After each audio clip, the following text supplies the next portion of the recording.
Okay, good morning, everyone. And this is day 11 of the Vine Health pandemic daily updates. So, the COVID-19 updates. As I always say, this was started just to give you facts daily from the last 24 hours and to give you tips on living very well, living healthy lives, and keeping well and fulfilling living your purpose even in this time of staying at home and isolation. I'm not being able to post sort of questions or comments or even warn you that we're about to start because I am juggling doing the daily updates with actually providing care for patients as well. So if I don't do it exactly that way, I'm sure you all do not mind. So yes, how are you all doing? I've titled today's one the signs of anxiety and depression, and basically looking after your mental health, but we are still counting our blessings. So that's the title of today. So your mental health, how do you recognize signs of anxiety and depression, and sort of resources to look after your mental health. Right, so we'll go straight into it with what's happened in the last 24 hours in different parts of the world. I think, as I always say to you, turn off your phones, only try and watch the news very minimally so that you don't get the negativity into your spirit and into your soul and into your body. But so I'll give you the updates. So I'm going to start with Nigeria. I wanted to focus on Nigeria to start with today and to what's been going on in the last 24 hours. Nigeria now has 51 cases that have been confirmed positive for COVID-19, but the testing is still not sort of widely done. So there's only 5 labs, molecular labs in the whole of the country for 200 million people, but the government is trying to get more going. So, right, so we still have a lot to do. Now, unfortunately, the economy is quite is poor. So most people still have to go out to work. They can't afford to stay at home. So asking them to stay at home is very difficult. And over on the news, I'm hearing people saying that, well, there's no social welfare. This sounds like it's a rich man's disease. All the people that have been diagnosed with the coronavirus have been politicians, people who have just come in from England and America. So people think, well, it's a rich man's problem. We don't believe in it. So, I mean, how do you get people to understand that, particularly when their livelihood depends on them going out? So there's a lot that needs to be done by the government.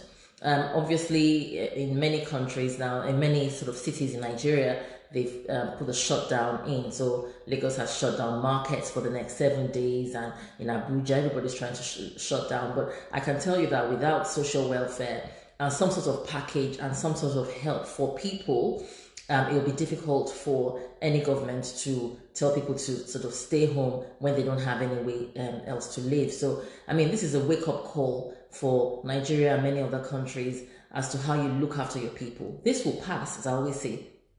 This pandemic will pass, but this is a lesson that our health system needs to be more robust. I mean, the next a few weeks, I'm going to read out what a top health official in Nigeria wrote me a long prose as to what they felt about the system. But this is a wake-up call. But I'm not going to share it now. I'm going to share it in a couple of weeks so that you can all understand the difficulty of the health system and how people are having difficulty navigating it. Now, well, even though there's still this difficulty in Nigeria, a lot of people are rising up to help.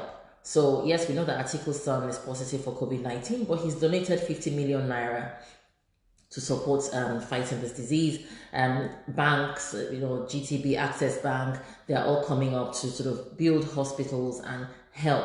But can I just say, if you're building a hospital, please make sure that you have people that are going to the manpower, the doctors, the brain power to support it.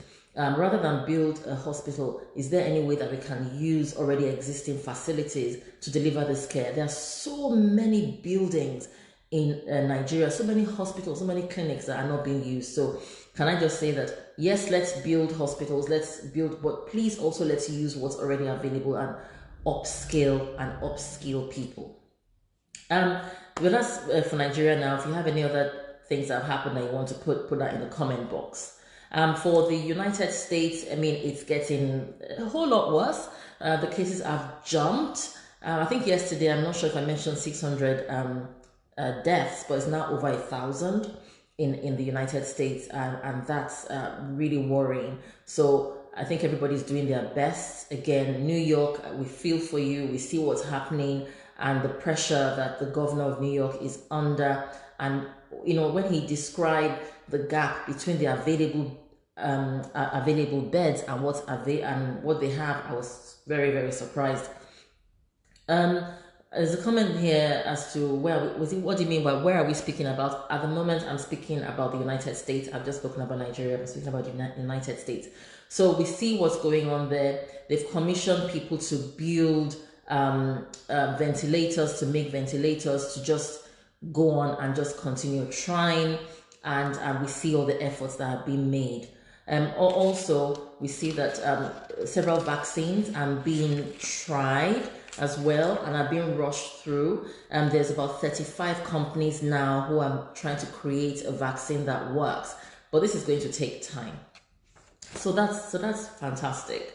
In the United Kingdom, I'm so proud of the response of the United Kingdom.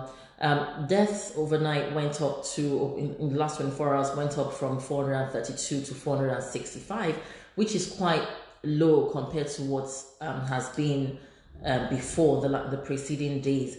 But what's really impressive is that over 500,000 ordinary citizens have volunteered to help people who cannot come out of their homes.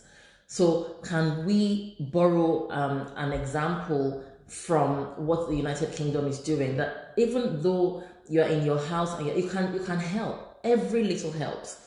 Any way you can, anything you can do helps. 500,000 volunteers who are going to donate, help deliver food, collect medicines, do a bit of shopping for people who cannot come out. That is so impressive. As I said yesterday, over 11,000 doctors and nurses have come out of retirement and are coming back to help, which is really good. I'm going to have to mute some people because the kind of comments I'm having are not the ones I'm looking for. This is a very professional platform. This is not for this sort of comments. Please do not make this sort of comments on this page, otherwise I'm going to end up blocking you. This is a very professional platform, please. Also, interestingly, in the UK, we had a very young person die from COVID-19 who was 21 with no underlying conditions. This disease can affect anyone, no matter your age. So please be responsible and stay at home. And one very sad story that happened yesterday was a black woman who's 36 who ended up dying at home. She asked for help. They rang the ambulance service. They rang all the 111 and everyone, and she was told to stay at home, and she died at home. This raises the question of inequality. Meanwhile, the same yesterday, the Prince of Wales was said to have COVID-19, got tested very quickly, and this black woman didn't get that. So that really touched me in a way to say, we don't want health inequalities. Everyone, irrespective of your color, irrespective of your faith, irrespective of your orientation, in any way, should get the same access to health care. So that was very disappointing, and my heart goes out to that family that lost people yesterday, that lost this young 36-year-old lady yesterday. So very sad, but please, let's all treat each other equally and treat each other fairly. Nobody is better than the other. We are all trying to do the best we can. Right, I'm going to go to what I wanted to talk really about today, which is about recognizing signs of mental health issues. There's many people who are extroverted, so being in the house is driving them crazy. There are many people who love to watch football and have something to look forward to, and they don't have that to look forward to now because everything has been cancelled. I've had several conversations in the last few days, and everyone keeps telling me they're anxious, they're depressed, they're low, they have nothing to look forward to. And as I say, let's count our blessings. But how would you recognize that you were suffering from a mental health condition? And in particular, let's talk about anxiety and depression. So anxiety presents in a variety of ways. First of all, is an inability to relax. You're not able to fully empty your mind of thought and just relax and just chill, as they say. It's very difficult to do that.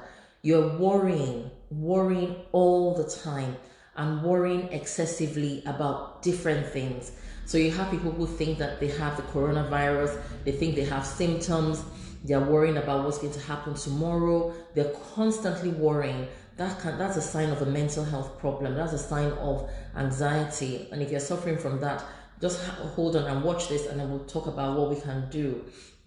As well, being very irritable, getting very annoyed very easily. Everything sets you off. You're not a joy to be around. Everybody's walking on eggshells around you because they don't know what's going to annoy you. People don't know what to say when you're there. So that's a sign of anxiety. There are many tools online that you can use to assess your level of anxiety, and I would suggest that you do that if you think that you might be anxious. The other thing is to call your doctor, make a telephone appointment, and they can assess you over the phone. Depression is slightly different. With depression, you feel sad all the time. You just have nothing to look forward to. You feel life is hopeless, and you're sad, and you're down, and you're depressed. Those are the signs, or definitely a sign of depression. You have no interest in doing anything. So things that you previously enjoyed, you don't want to do them anymore. Feeling like, what's the point of living? Feeling like, why am I here? You're not sleeping well. You're not eating well. All of those things are signs of depression as well. So if you have any of those, just, speak to your doctor, speak to somebody, and just check on them. Now, what can we do about them? There are several resources out there. So obviously speak to your doctor, speak to a friend. But as I see any free resource, I'll share it on here. And there's an app called Lumosity, who have now done a mental health one. And you can download that, and it's free, completely free. There's no payment. I mentioned Headspace before, but I think that it's only free for 3 months for health workers. And then everybody else has to pay, I believe. But Lumosity, you don't have to pay for that. So I don't endorse anyone. I'm just giving you a free resource that you can use. So that's a free resource as well. If you want information, credible information about COVID-19, in the UK now there is a WhatsApp that you can sign up to. And you can sign up to it from anywhere in the world. And there's a number that you can text, and then they will send you information. It's a bot, so you don't get a conversation with them. And I will also post that number on the chat, on the comment box, so that I don't forget. So that you can text that number, and it will give you the information that is required. I'll do that shortly after this. Also, other free resources. There's another resource you could use. I have a young Black woman. We don't have enough Black people visible talking about this, hence I'm doing this. We usually find in the West, you find white people are the one. There's nothing wrong with white people talking about it, but we also need role models and people to talk about it and to share their resource. And there's a young lady who runs a company called Mobi Health. Her name is Dr. Adewara. So she has an app called Mobi Health, and they deliver telehealth services. They also have a COVID-19 assessment tool, and I did say to her that I would share this on here as well. So let's support people of color who are also speaking and get their voices heard.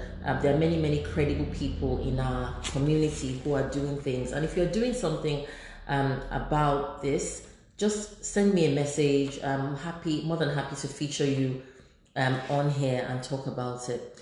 So I think that's pretty much it for today. Can I just say to remember to count your blessings, name them one by one. I know it looks grim, but it could be worse. There are many things that you can do at this time. There are many opportunities to develop things, develop yourself. I wish I was kept in the house and told not to go anywhere, so that I could. There's so many projects that I want to do that just being at home would be great to be able to get on with those projects. So if you're lucky enough to be at home at this time, just pick up one of those projects and run with it. Do innovative things. Make this time the best time of your life, because it will never come around again in your lifetime. I don't think so. The last time we had a time like this was 1918. None of you were born at that time. So if you are alive at this time, It's a great opportunity. Make the best use of it. It will never come around again in your lifetime. Touch wood. So you all have a great day. We have a YouTube channel now as well. So if you've been missing the previous updates, please subscribe to our YouTube channel. I'll try at some point to put all of these details here, but you can just search it up as well. And if you have any other tips, share it with me. Again, I can't keep up with the friend request, so please just head up and like Vine Health, like the page Vine Health. We have less than 200 likes, and I know that many other people are seeing this. So please click like on our page. Just like our page. If you like it, that'll be really, really good. Please click like and subscribe to the YouTube channel. I'll keep doing my best and I'll keep sharing with you. Send me feedback, send me comments, and I'll do whatever I can to make sure that you get the right information and that we're living healthy lives. Thank you. Have a wonderful day, and I'll see you tomorrow.